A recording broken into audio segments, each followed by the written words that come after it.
Welcome back, YouTubers, to another Q&A question and answer video on this Tuesday with us, the British Fist.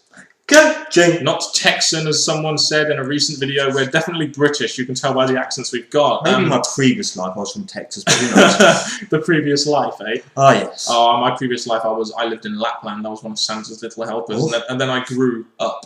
So I had to move to Peterborough. And it's just the only way I could go. But anyway, I am Mr. Parkin, as you guys know, and this guy sitting next to me is the one and only Pumpkin Fist NJ. What's up? What's up, indeed. Subscribe above if you will, like if you will, and comment your thoughts on any of the questions you've answered, or any of the answers that we provided down in the comment section below. Make sure you contact us in the link in the box below. Yes, indeed. And also make sure to keep sending us questions in as well. And also, I know I say this every video, but I want to make this point. If your questions haven't been answered, they will definitely be answered in a future Q&A. We've got a lot to get through right now, and we're trying to get through them as quickly as possible before WrestleMania comes around, so your guys' questions can be answered. But if they're not answered in this one, they will be answered in a future Q&A, so please be patient. Very true indeed. That's all I'm going to say about that one.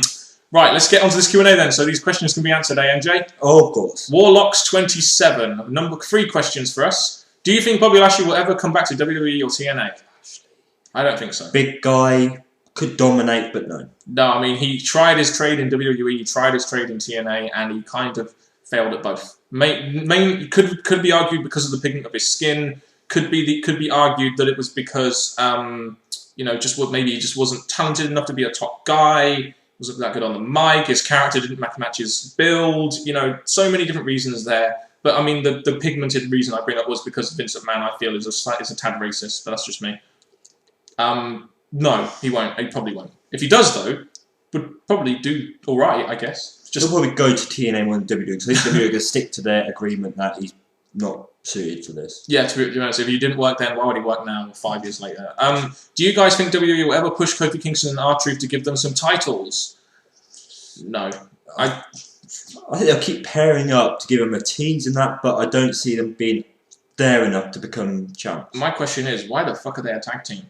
I mean, they're not a bad tag team, but goddamn, R-Truth, how hot was R-Truth in 2011?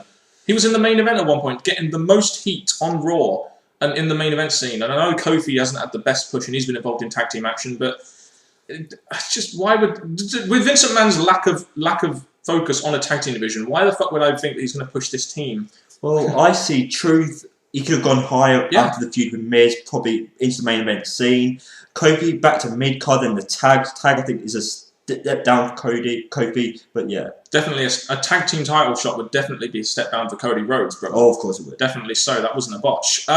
What are your guys' thoughts on TNA now that Vince Russo has gone, and is TNA going to be something worth watching? Well, my thing about that is, I think NJ, you'll agree with me here, it was already a product worth watching. As soon as Bruce Pritchard took over the helms after Bound for Glory, and Russo was demoted a little bit, so his influence wasn't as much, the product did get a lot better, and I think, you'll echo me on that one. Well, my quick story about this is, at first I was like, this is just stupid. Yes, there's some things I like, but as it progressed, I stuck to it, and it did get a lot better. So my recommendation for you people is watch it, give it a chance, and you'll probably agree with us. Yeah, and you've seen the improvements that have done since Russo has been lowered. So without him as the head writer, the product can only really improve, especially with the work that Bruce Pritchard has been doing, is making that show a hell of a lot better. Very genius. So I would recommend you do watch TNA again. It has been a good show, despite the fact that a lot of people will just bash TNA because it's called TNA, and a lot of people probably won't be forgiving of the past. But as newer watchers that watched in the middle of last year, we can, we don't really remember those days, and we're now just appreciating what we're getting on Thursday nights, aren't we? Yeah, very true. So I'll say check it out, please. Yeah, as an alternative to WWE, of course. Matt Dinkins62.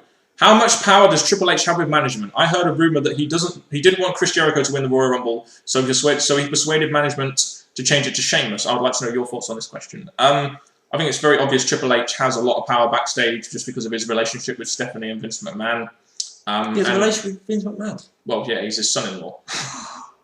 Yeah, You're trying to tell me you didn't know that as the massive Triple H mark you are. But anyway, the rumour is true.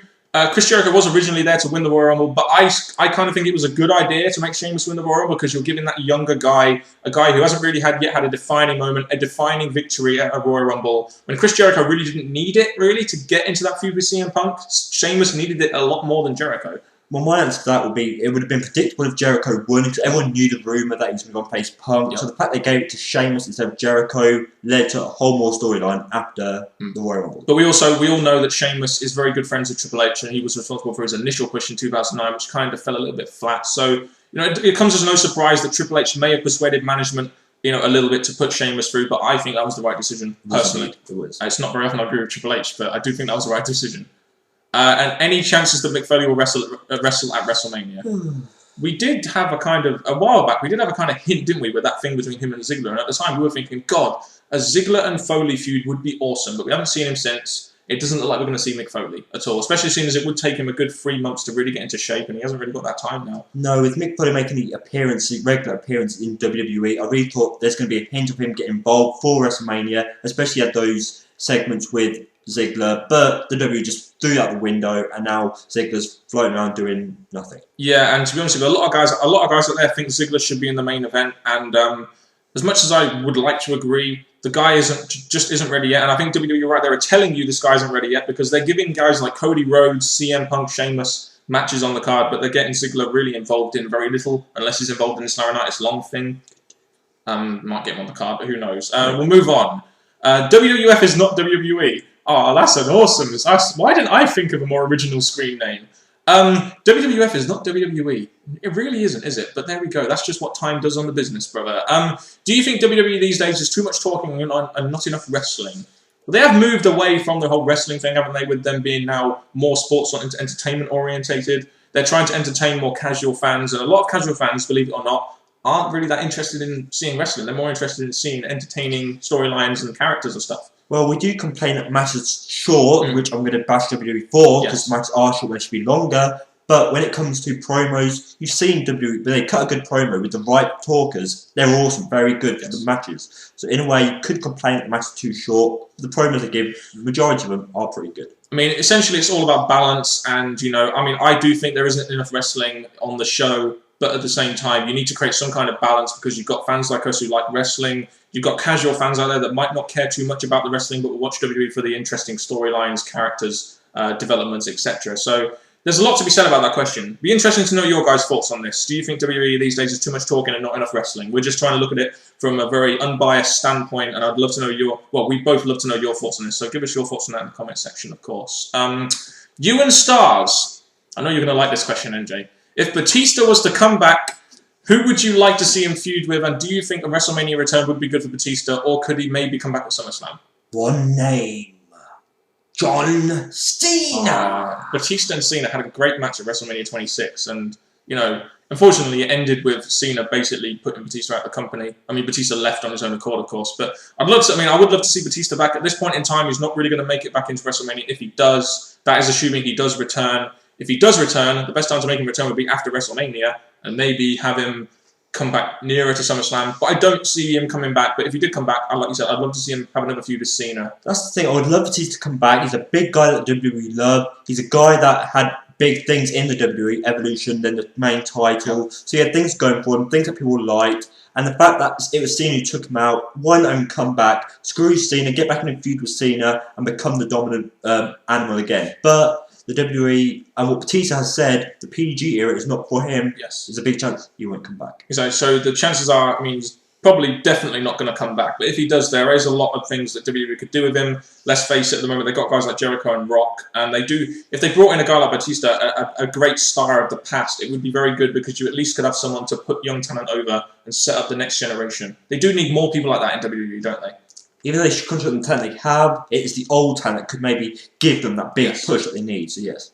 Under the Scope 58, what is a random YouTube video of a botch or backstage segment you find extremely funny or entertaining? Oh man, I think you know what I'm going to say for this one, don't you? You think exactly the same. Because it's Triple H's shirtless when he goes to pull his shirt off, but then he realises he doesn't have a shirt on, and he's kind of like, and he doesn't realise he has a shirt on. Also, another one. It's not really a botch, but it's John Laurinaitis' promo when he goes, "If you don't get it, got it. If you don't got it, figure it out." That's just hilarious. I love that. That's fucking funny. Small botches in matches is like Brock Lesnar doing the flip. and he missing angles, silly things like that. Vince McMahon tearing both his quads entering the Royal Rumble. That was fucking hilarious. But there's many botches. The main thing I want you to know is point out your favourite botches, because we can have a laugh at them. Leave them in the comments below. Oh, so funny. Let's move on before I fucking kill myself. Spaz Phoenix, guy you should check out on YouTube. Spaz Phoenix. Sorry. How would you two parallel the right to censor with the straight edge society? I personally think the kind of heat these two groups got was staggeringly similar. I think you can make similar. You can make similarities in the fact that right to censor and straight edge society were representing something that people didn't necessarily like, and the fact that straight edge is all about being straight edge, not drinking, not smoking. Right to censor was all about obeying to rules and stuff. There are similarities there, but there are also very big differences in the stars they had and the way they presented themselves. That's the way I look at it. Like with straight edge society, they had like CM Punk, who was a big name. The others, weren't the biggest, but the fact that they had a big name them showed them more as a bigger group. Yeah. Right to censor, they were more obeying by the rules and annoying. Yeah. So they were filled with mid-carders or lower mid-carders, so their faction was, yes, involved, but not as strong as straight edge was. I mean, just their music alone told you what they were about. They were a tag team that you had to hate because they were so annoying. And shut up! Stop annoying me. And then the straight edge society again. They were supposed to try and annoy you in what they were saying, but CM Punk just come off as such an entertaining character that you just couldn't hate the guy, could you? Even though he was heel, just the way he is on the mic. Jacob Winters, good question here. Don't you think only Rock and Austin should ever have 3 matches at WrestleMania? I mean, like Triple H, but I just feel that if he's feeding his ego with a third Taker match, I'd rather see Kane if they're going to do a third. Don't you agree? Well, going off the first part of the question, do you think like 2 massive stars like Rock and Austin should only ever have 3 matches at WrestleMania? You could argue Triple H and Taker are 2 big stars in their own right.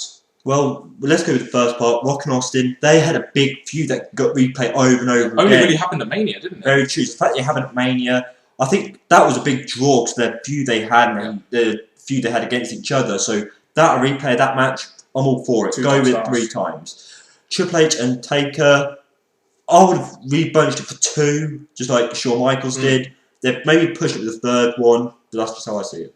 I mean, I think the main question here is what else did they have for Undertaker at WrestleMania? Did they really have an opponent that can really go up against Undertaker and legitimately beat him, other than Triple H? And it's just, it's very unfortunate that WWE don't really have that talent pool to really push Undertaker and his legacy and his streak. But I mean, you could argue that Triple H is feeding his ego. You could argue that WWE just want another good match between these two. There's so many different ways you can look at it. I don't think having Kane, because if you had Kane and Taker again, it would be another 3rd time, and they'll never be able to match the first one, which we saw at WrestleMania 14, which was probably one of the best matches we've seen, at WrestleMania between 2 bigger guys. As true as that is, that the Kane and Taker has had their big matches, having them possibly in a Hell in a Cell, having brother versus brother. Have Kane actually work off that match and become a dominant heel through that would have been interesting, but sadly Kane weren't built up towards Taker in time, so I'm kind of glad they used another wrestler instead. Iron Socks, that's double X. I wonder if they're kisses or whether that's the name. If you could have lunch with one WWE superstar, who would it be? I think I know who you're going to choose here, NJ. Money. Yeah.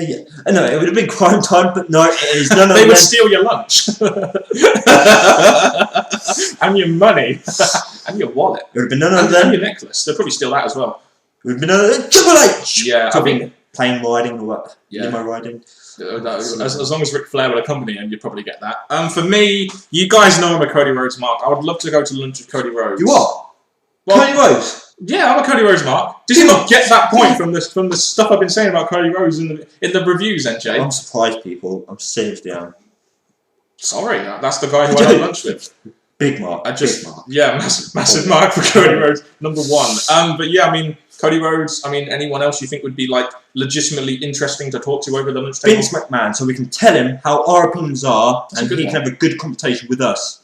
So that is actually a really good idea. Vince McMahon, if you want to have lunch with us, and we'll provide the tea and biscuits while you provide the banter, and we'll provide the solutions. Just saying. Taco Man Burritos. Well, I think speaking of lunch, we get a question from Taco Man Burritos.